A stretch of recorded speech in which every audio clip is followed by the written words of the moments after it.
हमारे चैनल पर आप सबको खुशामदीद। अगर आपने अभी तक हमारे चैनल को सब्सक्राइब नहीं किया तो जल्दी से कर लीजिए और बेल आइकन बटन को भी प्रेस करें ताकि तमाम नए आने वाले वीडियोस टाइमली देखें। अरबी शेख को अगर पाकिस्तानी अकेली लड़की के साथ रात गुजारने का मौका मिल जाए तो फिर ऐसा क्या होता है कि लड़की की मौत हो जाती है। वो जिस्म का कौन सा हिस्सा निकाल कर बेच देते हैं। माजी तल्ख हो या हसीन हो, हाल में ही भुला दिया जाए तो बेहतर होता है, और दोनों सूरतों में ही उसे भुलाना नामुमकिन सा लगता है, खास तौर पर तब जब माजी इतना तल्ख हो के याद आते ही रूह तक शिद्दत से कांप उठे। तो ऐसे माजी को यादों के तहखाने में मुकफ्फल करने में ही बड़ी हिम्मत दरकार होती है। मेरी ये कहानी आपके रोंगटे खड़े कर देगी। आप सोच भी नहीं सकते कि कुछ अरबी शेख औरत के साथ क्या कर गुजरते हैं, कैसी कैसी हदें पार कर जाते हैं, और इन्हें तन्हाई में औरत मुयस्सर आ जाए तो वो किसी दरिंदे से कम नहीं होते। दरिंदगी में तो वहशी जानवरों को भी पीछे छोड़ जाते हैं। पहले दौर में अरबी शेख बहुत ही अच्छे और नेक होते थे। औरतों को तो खास तौर पर बहुत इज्जत करने वाले होते थे। लेकिन आजकल के अरब ममालिक ने यूरोप को भी पीछे छोड़ दिया है। हर हर पार कर गए हैं। अरबी मर्दों ने हर वो हद पार कर दी है जिसका तसव्वुर भी मुमकिन नहीं। कोई जीरू ऐसी दरिंदगी का तसव्वुर भी नहीं कर सकता। अरबों में बढ़ती हुई बेहयाई और बेशर्मी से इनकार नहीं किया जा सकता। हर गुजरते दिन के साथ इसकी शरह में इजाफा ही देखने को मिल रहा है। और मेरी ये कहानी भी ऐसी ही है, जिसमें एक अरबी मर्द ने एक रात मेरे साथ ऐसा सलूक किया कि जब मेरी आंख खुली तो मैं बिस्तर से उठने के काबिल भी नहीं रही। मेरी हालत इतनी खराब थी कि सहारे के बगैर चल फिर भी नहीं सकती थी, क्योंकि मेरे जिस्म का निचला धड़ उस अरबी शेख ने पूरी तरह। मेरा नाम निम्रा है। जवानी की दहलीज पर कदम रखे 2 साल गुजर गए थे, और यूं मैंने 18 साल में कदम रख ही दिया था कि मेरे जज्बात बदलने लगे, मेरी जिनसी ख्वाहिशात बढ़ने लगी, दिल अजीब तरह से मचलता था, काबू में नहीं आता था। और ख़ास करके इस वक्त जब मैं घर में अकेली होती, मुझे ऐसे ख्याल शिद्दत से आते। मेरा दिल चाहता कि कोई मेरे आसपास हो, मेरे करीब हो, मेरी तारीफ करे, मेरी खूबसूरती पर तारीफ़ों के पुल बांधे, मुझसे बातें करे, मेरे साथ वक्त गुजारे। मेरे दिल में बहुत सी ख्वाहिशात ने जन्म लिया था। जज्बात अब तेज़ी से बदलते जा रहे थे, और ऐसी ख्वाहिशात के लिए दिल मचलने लगा जिनकी तकमील अब बहुत ज़रूरी हो चुकी थी।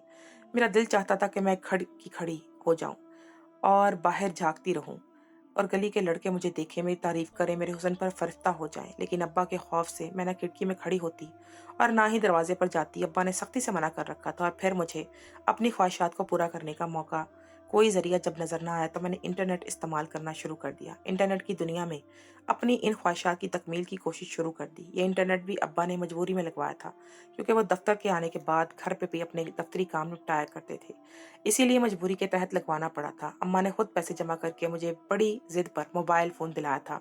बहुत मिन्नतों के बाद अम्मा ने मोबाइल फ़ोन के इस्तेमाल की इजाज़त अब्बा से लेकर दी थी। बस मैंने ही इसी पर इंटरनेट का इस्तेमाल शुरू कर दिया। कुछ दिन ही लगे और मेरे फेसबुक पर दोस्तों की भरमार हो गई।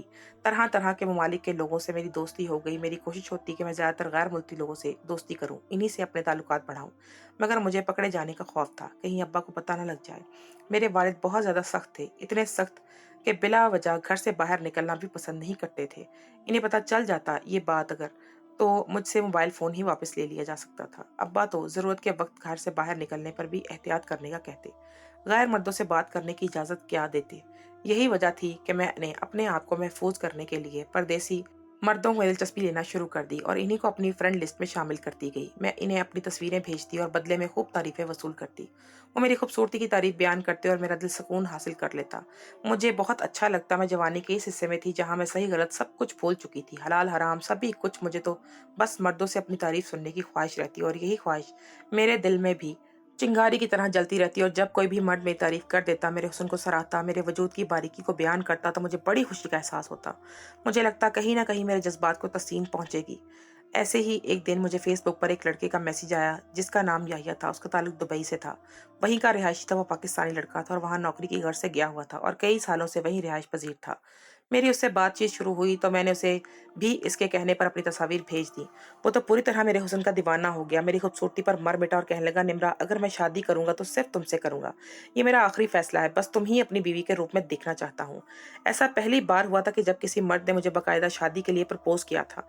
वो मुझे बाकायदा तौर पर अपनी ज़िंदगी में शामिल करना चाहता था। मुझे भी उसकी पेशकश ने मुतासिर किया था, क्योंकि अब तक तो महज़ मुझसे दिल लगी ही सब किया करते थे। शादी का ज़िक्र भी कभी किसी ने नहीं किया था, और ये जानते हुए भी मुझे खुशी का एहसास होता था। जब याहिया ने शादी की बात की तो मैंने चौंक गई। मेरे ख़्याल से ऐसा मुमकिन नहीं हो सकता था। मैंने अपने घर वालों के बारे में उसे बताया कि मेरे वालिद बहुत सख्त हैं, वो नहीं मानेंगे। वो कहने लगा, तुम फ़िक्र ना करो, मुझ पर सब छोड़ दो, मैं बस तुम्हारे लिए रिश्ता भेज दूँगा। तुम मेरे पास आने की तैयारी करो, और मैं कोई और बात सुनना नहीं चाहता। बस मैं रिश्ता भेज रहा हूँ, ये सुनना था कि मैं खुशी से हवाओं में उड़ने लगी। बैठे-बिठाए दुबई के लड़के का रिश्ता आना, और वो भी ऐसा लड़का जो मेरी मोहब्बत में दीवाना हो गया था, मेरे साथ पूरी ज़िंदगी गुज़ारना चाहता था। मैंने कहा, ठीक है, तुम रिश्ता भेज दो। 4-5 दिन ही गुज़रे थे कि एक औरत हमारे घर याहिया की तरफ से रिश्ता लेकर आ गई। उसने बताया कि वो याहिया की खाला है, उसके वालिदैन नहीं हैं, इसलिए याहिया दुबई में रहता है, वहीं पर मुलाजमत भी करता है, और वो मुझे शादी के बाद दुबई भिजवा देगी। मेरे वालिद बहुत सख्त तबीयत के मालिक थे, उन्होंने चटा इनकार कर दिया। कहने लगे, ना हम तुम्हें जानते हैं, ना तुम्हारे भांजे को, तो रिश्ता देने का तो सवाल ही पैदा नहीं होता। हम ऐसा कुछ सोच भी नहीं सकते, कोई हमें दिलचस्पी नहीं है इस रिश्ते में। याहिया की खाला ने बहुत जोर दिया, लेकिन अब्बा टस से मस ना हुए। कहने लगे कि हम नहीं जानते ये कौन लोग हैं, कैसे लोग हैं, तो फिर बेटी देना तो मुमकिन ही नहीं। और फिर ऐसे वक्त में मैंने हिम्मत से काम लिया और अपने अब्बा के सामने खड़ी हो गई, उनकी सारी हकीकत बता दी। अब्बा से कहा, मैं याहिया से मोहब्बत करती हूँ, उसी से शादी करना चाहती हूँ। हम दोनों काफ़ी अरसे से एक दूसरे को जानते हैं, आप इस रिश्ते को हाँ कह दें, इसमें मेरी मर्जी भी शामिल है। ये सुनना था कि अब्बा का चेहरा गुस्से से सुर्ख हो गया। कहने लगे, कैसी बेहया औलाद हो गई है, बाप के मुंह पर अपनी पसंद बयान करती है, मोहब्बत का ऐलान करती है। कौन है ये लड़का और कहाँ हुई तेरी मुलाकात, तू कैसे जानती है इस लड़के को? मैंने अब्बा को जब सब कुछ बताया तो अब्बा ने मेरे हाथ से फ़ोन छीन लिया और मुझे मारना पीटना शुरू कर दिया, मुझ पर सख्त तशद्दुद किया। लेकिन मैं इतनी आसानी से खामोश नहीं होने वाली थी, क्योंकि याहिया की मोहब्बत मेरे दिल में जगह बना चुकी थी। और फिर इतने सालों से घर में कैद रहने की वजह से जब मुझे ये सुनने को मिला कि मैं शादी के बाद दुबई जाऊंगी और एक आज़ादाना ज़िंदगी गुजारूंगी, तो मैं इस रिश्ते के लिए एक पाँव पर हो गई। मैं ये मौका किसी भी तरह हाथ से गंवाना नहीं चाहती थी। अब्बा ने मुझे कमरे में बंद किया तो मैंने भी भूख हड़ताल कर दी, खाना खाने से भी इनकार करती रही। अम्मा बेचारी बीच में पिस रही थी, लेकिन मैंने किसी का भी ख्याल ना किया और इसी तरह हफ्ता गुजर गया। और फिर एक रोज़ अम्मा ने अब्बा से कहा कि जवान लड़की के साथ ऐसा जुल्म ना करो, ऐसा ना हो वो बागी हो जाए और फिर हम हाथ मलते रह जाएं। अब्बा कहने लगे, मैंने इस बात का हल ढूंढ लिया है, मैंने तुम्हारी बेटी का रिश्ता पक्का कर दिया है। हफ्ते भर बाद इसका निकाह है, अपनी बेटी से कहो तैयारी कर ले और चुपचाप इस शादी के लिए रजामंद हो जाए। ये सुनना था कि मैं रोने लगी। मुझे हरगिज़ भी ये शादी नहीं करनी थी। मैं तो दुबई जाने के ख्वाब देख रही थी, लेकिन अगर मुझे यहाँ से निकलना था तो मुझे अपने माँ बाप को अच्छा बनकर दिखाना था। यही सोचकर मैंने खामोशी इख्तियार की और अम्मा से कहा, ठीक है, मैं निकाह करने को तैयार हूँ, पर मेरी एक शर्त है, मैं जोड़ा अपनी पसंद का लूंगी। अम्मा कहने लगी, ठीक है, तुम मेरे साथ बाजार चलो। वो मेरा हाथ पकड़कर मुझे बाजार ले गई। मैंने एक जोड़ा ट्राई करने के लिए ट्राई रूम में गई और अम्मा की नज़र बचाकर वहां से खामोशी से निकलकर बाजार में गुम हो गई। याया की खाला ने जाने से पहले अपना पता अम्मा को दिया था। मैंने खामोशी से वो पता चुरा लिया था और साथ ही अपने बैग में अपना पासपोर्ट वगैरह भी रख लिया था। घर से निकलने का पूरा प्लान बना रखा था।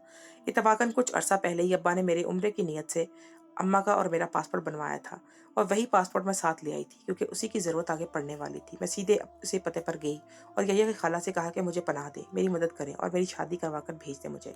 वो तो परेशान हुई, लेकिन फिर मेरे इसरार करने पर मान गई। उन्होंने जल्दी से मेरे और यहिया के निकाह का इंतज़ाम किया, और जब हमारा निकाह हो गया तो यहिया ने मेरा वीज़ा लगवाया और 3 महीने के अंदर अंदर मैं यहिया के पास दुबई पहुंच गई थी। इन 3 महीनों में मेरे घर वालों पर क्या क़यामत गुजरी थी मैं नहीं जानती थी। वो मुझे ढूंढ नहीं सके थे, और वहां होती तो इनको मिलती, और शायद घर वालों ने वो पुलिस में रिपोर्ट भी दर्ज नहीं करवाई गई, क्योंकि इज्जत का सवाल था। मुझे भी अब माँ बाप की कोई ज़रूरत नहीं रही थी। मैं शादीशुदा थी और यहिया के नाम पर अकड़ रही थी। बड़े फ़ख्र और गुरूर से वहाँ दुबई में रह रही थी। मुझे क्या पता था कि ये नाम मेरी ज़िंदगी में कैसा जहर घोल देगा, मेरी पूरी ज़िंदगी तबाह व बर्बाद कर डालेगा। यहिया मुझे लेने के लिए खुद एयरपोर्ट पर आया था। मैं उसे पहचानती थी। मैं भी अपनी तस्वीर कॉपी भेज चुकी थी, और वो भी मेरी तरह जवान और खूबसूरत था। वो मेरा हाथ पकड़कर मुझे अपने साथ एक खूबसूरत बड़े बंगले पर ले गया। मैंने हैरत से उससे पूछा कि ये इतना बड़ा बंगला तुम्हारा है क्या? तो वो मुस्कुराकर कहने लगा, बस यूं ही समझ लो कि आज से तुम इस बंगले की मालकिन हो, बस खुशी खुशी यहाँ रहो। ये सुनकर मेरी खुशी की इंतहा ना रही और मैं सोचने लगी कि मैंने घाटे का सौदा नहीं किया है। हम इस बंगले के अंदर दाखिल हुए तो वहाँ सब कुछ अजीब सा सन्नाटा था। मैं यहिया की तरफ देखा तो वो कहने लगा, तुम्हें बताया तो था कि मैं यहाँ अकेला रहता हूँ, यहाँ कोई दूसरा नहीं होता। वो मुझे एक कमरे में ले गया और बहुत ही अजीब सा लिबास देकर कहने लगा, तैयार हो जा, कुछ मेहमान तुमसे मिलने के लिए आएंगे।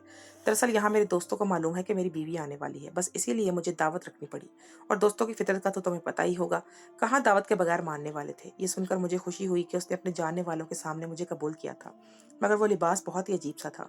मैंने जिंदगी में कभी इस तरह के कपड़े नहीं पहने थे, और अब ये कपड़े पहनना मुझे बहुत ही अजीब लग रहा था। यह कहने लगा, ये दुबई है, यहाँ ऐसे ही कपड़े पहने जाते हैं, तुम भी आदत डाल लो, अब तुम जल्दी से इन कपड़ों को पहन लो।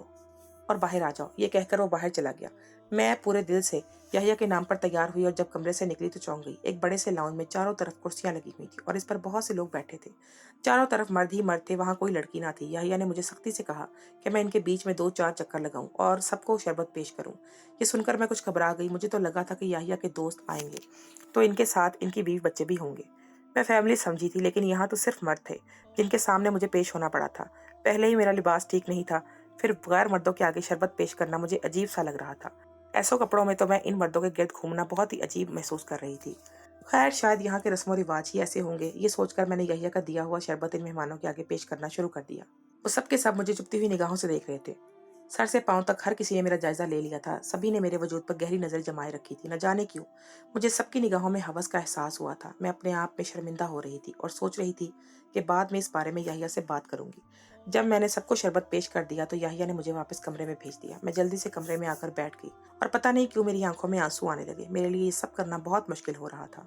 हया नाम की कोई शय इन मर्दों की निगाहों में मुझे नजर न आई थी। बेख्तियार ही मुझे अब्बा की याद सताने लगी। अब्बा का मुझे रोकना टोकना और मेरी इज्जत को लेकर हर वक्त फिक्रमंद करना। आज मुझे हर वो बात याद आ रही थी जिसको लेकर मैं अब्बा से नाराज रहती थी। मुझे कहीं ना कहीं अपनी गलती का एहसास हो रहा था। मेरे अब्बा ने सारी जिंदगी मुझे खिड़की तक न जाने दिया था और आज मैं इस अजीब से लिबास में गैर मर्दों के आगे इतने चक्कर लगा कर आई थी। ये सब कुछ बहुत घटिया किस्म का था जिससे मेरा बाप मुझे आज तक बचाता आया था। कुछ ही देर बाद यह कमरे में आया और उसने मुझे गले से लगा लिया। कहने लगा, निम्रा, तुम तो मेरे लिए बहुत लकी साबित हुई हो। मैं बहुत खुशनसीब हूँ कि तुम मेरी बीवी के रूप में मुझे मिली हो। मैंने हैरत से उसे देखा तो कहने लगा, तुम्हारी वजह से आज मुझे करोड़ों रुपए का फायदा होने वाला है। मैं करोड़पति बनने वाला हूँ। जब मुझे फिर भी उसकी बात समझ न आई तो वो मुस्कुराकर बताने लगा, इनमें से एक आदमी ने तुम्हें खरीद लिया है। तुम अब उसके साथ रहोगी, उसकी गर्लफ्रेंड बनकर, और अब मेरा तुम्हारा कोई वास्ता नहीं। मेरी तरफ से तुम आज़ाद हो। मैं तुम्हें तलाक देता हूँ। ये कहकर याहिया ने मुझे 3 तलाक दी और मेरे सर पर आसमान गिरा दिया। मैं हक्का बक्का सी उसे देखने लगी तो वो मुस्कुराकर कहने लगा, यही मेरा कारोबार है। मैं पाकिस्तान से लड़कियों को यहाँ बुलाता हूँ और फिर इन्हें फरोख्त कर देता हूँ। मेरा तो हर बार का यही मामूल है और जिस शख्स ने तुम्हें खरीदा है वो तुम्हारा मालिक है। वो जो चाहे तुम्हारे साथ कर सकता है। मुझे कोई एतराज़ नहीं। वैसे तो तुम इतनी हसीन हो कि मेरा दिल चाहता है कि तुम्हें खुद इस्तेमाल करूं, लेकिन मेरी मजबूरी है कि यहाँ कवारी लड़कियों को खरीदा जाता है। इन्हीं का सौदा तय किया जाता है। अगर मैं तुम्हें इस्तेमाल कर लूंगा तो ये तुम्हें नहीं खरीदेंगे और यूँ मेरा बहुत बड़ा नुकसान हो जाएगा और मैं ये नहीं होने देना चाहता। मैंने इनकार में सर हिलाया, रोते हुए यहिया से कहा कि मुझ पर यह जुल्म ना करो। मैं कहाँ जाऊंगी? मेरा क्या होगा? तुम्हारी खातिर अपना घर बार छोड़कर आई हूँ। तुम्हारी मोहब्बत के नाम पर मैं अपनी सब कश्तियाँ जलाकर आई हूँ। मैंने अपने माँ बाप की इज्जत का ख्याल भी नहीं किया। उनकी इज्जत को पैरों तले रौंद कर आई हूँ। तुम मुझ पर यह जुल्म कैसे कर सकते हो? तुम मुझे कैसे किसी और को फरोख्त कर सकते हो? मैं तुम्हारी बीवी हूँ। तुम तो मुझसे मोहब्बत करते थे, फिर ये तलाक और ये सौदा कैसा? लेकिन याहिया को तो जैसे मेरी किसी बात का कोई असर ही नहीं हो रहा था। एक लंबा चौड़ा सा हबशी आदमी मेरे कमरे में आया और वो मुझे जबरदस्ती अपने साथ खींचने लगा। तो मैंने याहिया को आवाज़ दी। वो मुस्कुराकर इस आदमी से कहने लगा कि इसे जिसके चाहे हाथ फरोख्त कर देना, लेकिन किसी अरबी शेख के हवाले न करना, वरना पता है ना वो लोग क्या करते हैं। याहिया की बात सुनकर मेरे रोंगटे खड़े हो गए। मुझे समझ आ गया था कि अब मैं आगे भी कई मर्दों के हाथ फरोख्त होने वाली हूँ। मेरा सौदे पर सौदा होता जाएगा।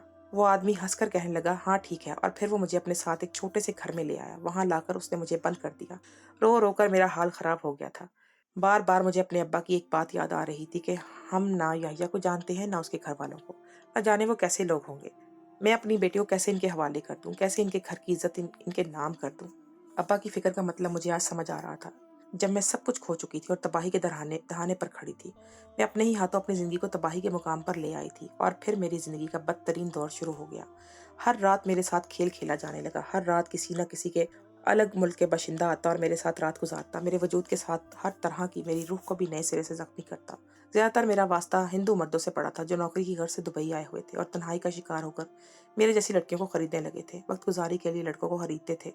मेरी ज़िंदगी एक अज़ाब बनकर रह गई थी और फिर मुझ पर वो क़यामत भरी रात आई जब मुझे पता चला कि किसी अरबी शेख ने एक रात के लिए मेरा सौदा किया है। याहिया की बात मेरे कानों में गूंजने लगी। इस वक्त उस आदमी को सख्ती से कहा था उसने कि मुझे किसी अरबी शेख के हाथों ना बेचना। यकीनन अरबी शेख कुछ ऐसा करते होंगे कि जिसकी वजह से याहिया ने इस आदमी को मना किया था। मेरा दिल मजीद खौफ से लरजने लगा था। अब मुझ पर जाने कैसी क़यामत टूटने वाली थी। वो हबशी आदमी जिसने मुझे खरीदा था वो मेरे पास आया और कहने लगा, तैयार हो जाओ, आज की रात के एक अरबी शेख तुम्हें खरीदने के लिए आ रहा है। इसकी बात सुनकर मैं हैरान हुई, क्योंकि आज तक जो भी मर्द आए थे वो इसी छोटे से घर में आए थे। वो मुझे अपने साथ लेकर नहीं गया था, लेकिन आज पहली बार ऐसा होने वाला था कि मुझे यहाँ से बाहर निकलने वाली थी। वो आदमी कहने लगा कि अरबी शेख औरतों को अपने बंगलों में लेकर जाकर रखते हैं। वो यहाँ इस छोटे से घरों में नहीं आते। इनके पास पैसे की कमी नहीं है, इसलिए तुम्हें इन्हीं के साथ जाना होगा, वहीं पर ही इनके साथ रहना होगा।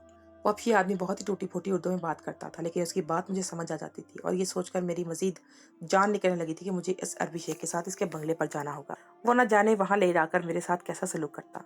पहले ही गुजरी रातों में मेरा जिस्म जख्म जख्म हो चुका था, मेरा वजूद जख्मों का घर बन गया था। हर मर्द ने मुझे बुरी तरह नोच डाला था, हर रात एक अजियत की तरह मैंने गुजारी थी और अपने फैसले पर खूब पछताई भी थी। कभी कभी तो ख्याल आता कि काश मैं अपने बाप की बात मान लेती और इज्जत से रुखसत हो जाती, तो आज मुझे ये दिन ना देखना पड़ता।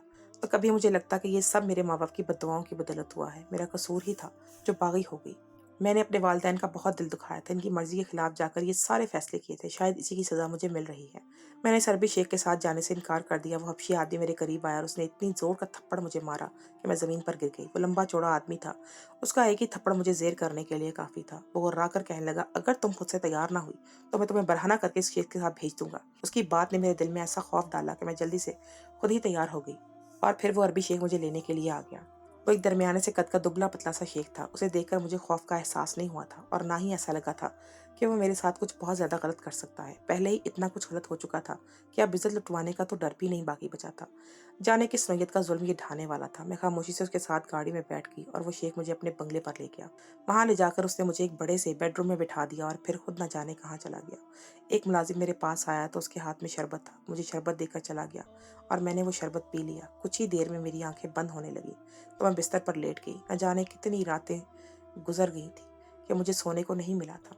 सारी सारी रात मैं गैर मर्दों की हवस का निशाना बनती और सारा दिन मेरी तकलीफ से गुजर जाता। आज मैं इस नर्म मुलायम बिस्तर पर लेटी तो खुद ब खुद नींद का गलबा तारी हो गया। बेखबर सोती रह गई थी और जब मेरी आंख खुली तो मुझ पर क़यामत गुजर चुकी थी। उस अरबी शेख ने मेरे साथ वो किया था जिसका मैं तसव्वुर भी नहीं कर सकती थी। जब मेरी आंख खुली तो मैं उसके कमरे में नहीं थी, बल्कि मैं सोई थी जहाँ वहां से छोटा सा बिल्कुल अलग ही कमरा था। मेरा सारा जिस्म तकलीफ से चटक रहा था। मैंने अपने बिस्तर से उठने की कोशिश की तो मुझसे उठा ही नहीं गया और मुझे एहसास हुआ कि जैसे मेरे पैरों में जान ही बाकी बची ना हो। मैंने बड़ी मुश्किल से अपनी कमर पर हाथ लगाया ताकि खुद को जोर देकर उठ सकूं, तो मेरे हलक से चीख निकल गई क्योंकि मेरी कमर पर पट्टी बंधी हुई थी। मेरा हाल बहुत ही बुरा था, कुछ समझ नहीं आ रहा था कि क्या हुआ है। और फिर एक सफ़ेद कोट पहने डॉक्टर कमरे में आया। वो चेहरे से ही पाकिस्तानी लग रहा था। उसने मेरी तबीयत पूछी तो मैं बस आंखें फाड़े से देखने लगी। उसने बताया कि मेरा गुर्दा निकाला गया है। ये सुनकर मेरे होश उड़ गए। मैं हैरान परेशान से उसे तकने लगी। मैंने कहा कि क्यों, ऐसा क्यों किया गया है? तो वो कहने लगा कि ये तो मैं नहीं जानता कि ये सब किसने किया है और क्यों किया है, लेकिन आप एक गैर तामीर बिल्डिंग की पार्किंग में बेहोश पड़ी थी और आपकी हालत काफ़ी ख़राब थी। कुछ लोगों ने आपको अस्पताल पहुंचाया और चेकअप पर पता चला कि किसी ने बड़ी बेदर्दी से आपका ऑपरेशन करके गुर्दा निकाला है और आपको पार्किंग लॉट में मरने के लिए फेंक दिया गया है। अगर आपको वक्त पर अस्पताल ना पहुंचाया जाता तो शायद इसी दौरान आपकी मौत वाक़या हो जाती। ये सब सुनकर मेरे होश उड़ चुके थे। मैंने रोते हुए इस डॉक्टर को शुरू से आखिर तक सारी बात बता दी। ये सुनकर वो बहुत ही ज़्यादा दुखी हुआ और कहने लगा कि बाहर पुलिस वाले मौजूद हैं। वो वैसे भी आपका बयान लेना चाहते हैं। हमें आपके होश में आने का इंतज़ार था। आप इनको अपना सारा बयान रिकॉर्ड करवाएं, वो खुद आपको वापस आपके मुल्क भेज देंगे और इस गिरोह के खिलाफ भी कार्रवाई करेंगे। यहाँ ऐसे जुर्म की बहुत सख्त सज़ा है, लेकिन गुनहगार का बचना मुमकिन नहीं है। इनको सज़ा ज़रूर मिलेगी। वो पाकिस्तानी डॉक्टर बहुत ही मेहरबान था। उसके तवज्जुह से मैंने पुलिस वालों को अपना सारा बयान दिया और उसने मेरी बहुत खिदमत की और जब मैं सेहतयाब कुछ हुई तो मुझे पाकिस्तान भेज दिया गया। मैं पूरे 6 महीने बाद वतन वापस लौटी थी अपने, और इन 6 महीनों में मैं अपनी इज्जत गंवा चुकी थी और साथ ही अपनी सेहत भी। मेरा हाल बिल्कुल कब्र के मुर्दे के जैसा था। मुझे समझ नहीं आया कि एयरपोर्ट से निकलकर मैं कहाँ जाऊँ। मुझ में इतनी हिम्मत नहीं थी कि मैं अपने घर वापस जाती, ना ही मेरे पास किराए के पैसे थे, ना ही हिम्मत हो रही थी कि घर वालों का सामना मैं कर सकूं। मैं एयरपोर्ट से बाहर निकलकर फुटपाथ पर ही बैठ गई। अचानक ही किसी ने मेरे कांधे पर हाथ रखा तो मैंने सर उठाकर देखा और बस बेयकीनी से देखती ही चली गई। मेरी आंखों से आंसू बह रहे थे। मेरे अब्बा मेरे सामने खड़े थे और मुझे पहचानने की कोशिश कर रहे थे। मैं एकदम ही चीख मारकर अब्बा के गले लग गई और जोर जोर से रोने लगी। मेरी अम्मा और अब्बा उम्रे के वक्त वापस लौटे थे। मुझसे मिलकर वो दोनों बहुत खुश हुए थे और कहने लगे कि हमने उम्रे पर यही दुआ मांगी थी कि तुम हमें वापस मिल जाओ। हमारी दुआ कबूल हो गई है, अल्लाह ने हमें तुमसे मिलवा दिया है। मैंने रोते हुए अपने अब्बा से कहा कि मैं अब आप लोगों की काबिल नहीं रही, ना ही मैं घर जा सकती हूँ, क्योंकि मैंने आप लोगों की इज्जत पर दाग लगा दिया है, आपकी इज्जत खाक में मिला दी है। अब्बा ने फौरन इनकार में साहिला कहने लगे, तुम मेरी बेटी हो और मेरे साथ मेरे घर चलोगी। तुम्हारे जाने के बाद मैंने हर दिन तुम्हें याद किया है। तुम्हारे बगैर तुम्हारे माँ बाप बिल्कुल अधूरे हैं। देखो हम दोनों उम्रा करके आ गए हैं। अगर इस तरह घर से ना जाती तो आज तुम भी हमारे साथ उम्रा कर चुकी होती, हमारे साथ उम्रे से वापस लौटती। अब्बा मेरा हाथ पकड़कर मुझे जबरदस्ती घर ले आया। जब मैंने उन्हें बताया कि मैं वहां पर क्या क़यामत गुजरी तो वो खून के आंसू रोए। औलाद का दुख माँ बाप को ऐसे ही बहुत रुलाता है। वो कहने लगे, आज तक तुम पर मैंने जितनी भी सख्ती की थी वो इसीलिए की थी क्योंकि तुम बहुत मासूम थी। मुझे डर था कि कहीं तुम ज़माने की गर्दिशों की भीड़ न चढ़ जाओ, और मेरा डर सच साबित हुआ। तुमने बागी होकर अपनी इज़्ज़त गँवा दी। माँ-बाप अगर औलाद पर सख्ती करते हैं तो इसमें औलाद की भलाई ही पोशीदा होती है। माँ-बाप कभी औलाद का बुरा नहीं चाहते। मैं अब्बा के सीने से लग गई और अब्बा से माफ़ी माँगने लगी। मेरे अब्बा ने मुझे माफ़ कर दिया था। अगर वो सख्त थे तो भी सिर्फ़ इसलिए कि ताकि मेरे मुस्तकबिल को महफूज़ बना सकते। मैंने ही इनकी सख्ती को गलत नज़र से देखा था और इन्हीं दकियानूसी समझ लिया। मेरे वालिदैन पर इनकी अच्छाई के लिए सख्ती करते हैं। ये बात मुझे अच्छी तरह समझ आ गई थी। मैं अपनी सारी बहनों से ये कहना चाहती हूँ कि मैंने ज़िंदगी में बहुत बड़ा खसारा उठाया है। मेरी कोई बहन मुझ जैसी गलती ना करे और माँ-बाप की सख्ती को ज़हमत ना समझे, बल्कि ये सख्ती तो हमारी इज़्ज़त की हिफाज़त करती है। माँ-बाप ही इस दुनिया में हमारे सबसे बड़े खैरख्वाह होते हैं। वही तो होते हैं जो हमारा भला बुरा जानते हैं, हमें ज़मानों की गर्दिशों से बचाते हैं और बचा कर रख लेते हैं।